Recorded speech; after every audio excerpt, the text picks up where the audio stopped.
Assalamu alaikum everyone, how are you all? My name is Amar Yusuf. So guys, today I'll be telling you about Harper to Killing a Mockingbird, chapter number 15.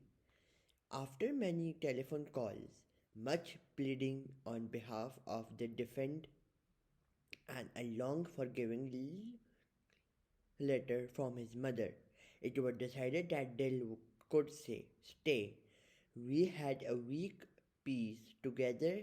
After that letter, it seemed a nightmare was upon us. It began one evening after Super Dill was over. Aunt Alexandra was in her chair in the corner. Atticus was in his gem, and I were on the floor reading it, and had been a blessed predicate week. I had mended Auntie Jem had outgrown the treehouse, but helped Dill and me construct a new row ladder for it. Dill had hit upon a fool-proof plan to make Boo readily come out and no cost to ourselves. Place was a trail of lemon drops from the back door on the front yard, and he'd followed it like an ant. This was a knock on the front door. Jem answered. It was said it was Mr. Tate. Well, ask him to come in, said Atticus. I already did. There's someone man outside in the yard.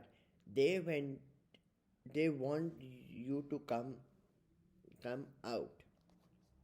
In Maycomb, grown men stood outside in the front yard for only two seasons, death and political. I wondered who had died. Jem and I went to the front door, but Atticus called, Go back in the house. Jem turned out in the living room lights and pressed his nose to a window screen. Aunt Alexander protested just for a second. Aunt, let's see who it is, he said. Dill and I took another window. A crowd of men was standing around Atticus. They all seemed to be talking at once. Moving him to the country jail tomorrow, Mr.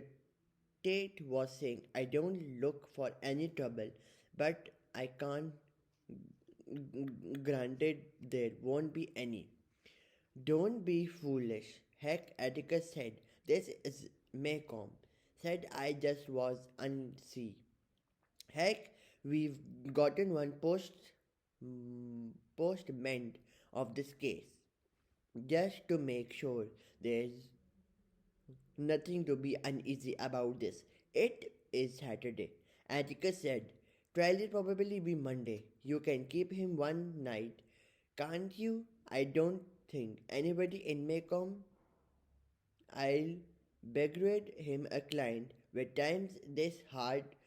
There was a murmur of geel that died suddenly when Mr. Link D said nobody around here up to anything it had. Old Sarnum bunch I worried about. Can't you get a what is it heck? Change the venue, said Mr. Ted. Not much point in that. Now it is. Atticus said something individually. I turned to Jem, who waved me to silence. Besides, Atticus was saying, You are not scared of that crowd, are you? Now, how they do when they get shined up. They don't usually drink on Sunday. They go to church most of the day. Atticus said, "This is a special occasion." Through someone said they murder buzzed until Aunt said if Jem didn't turn on the living room lights, he would disgrace the family. Jem didn't hear her. Don't see why you touched in the first place, Mr. Link Dees was saying.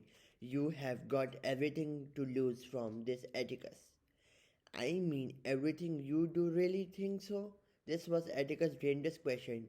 Do you really think you want to move better, Scott? Bam, bam, bam.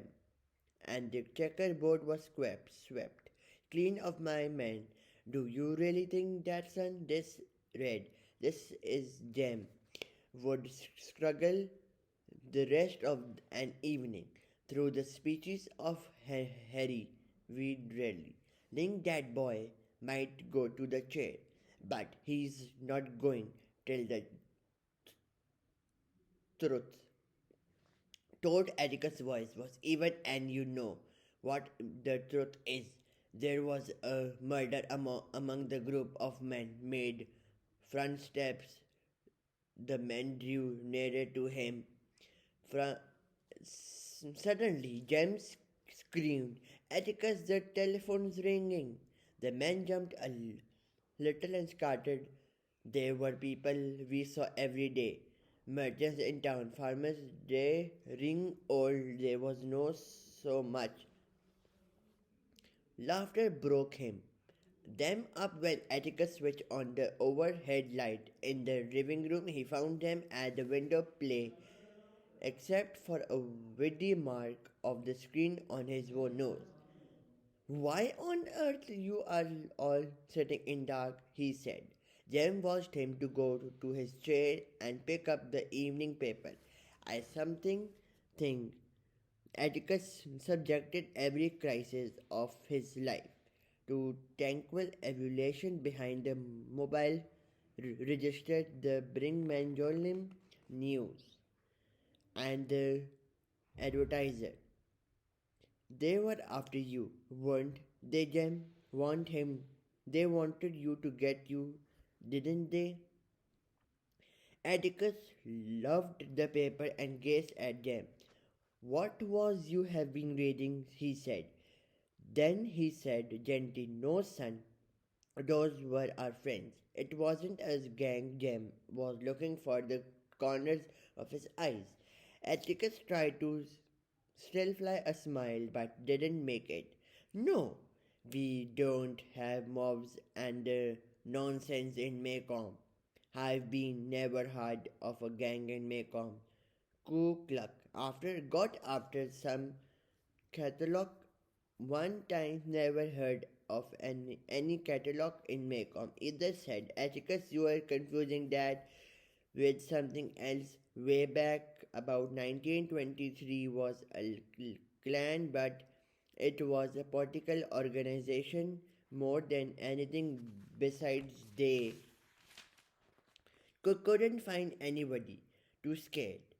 They prayed to Mr. Scam Levelly's house one night, but Scam some they stood on his porch and told him things had come to a pretty pass. He stole him the very sheets on her back. Sam made him so ashamed of themselves. They went away. The Level family met all criteria for being fine. Flocks they did the best way. They did the best way could, but the sense they had, and they had been living on the some plot of ground in Maycomb for 5 generations. The Ku Klux gone, said Atticus. It I'll never come back. I walked home with Dill and returned in the time. So overheard Atticus saying to Aunt Alexandra,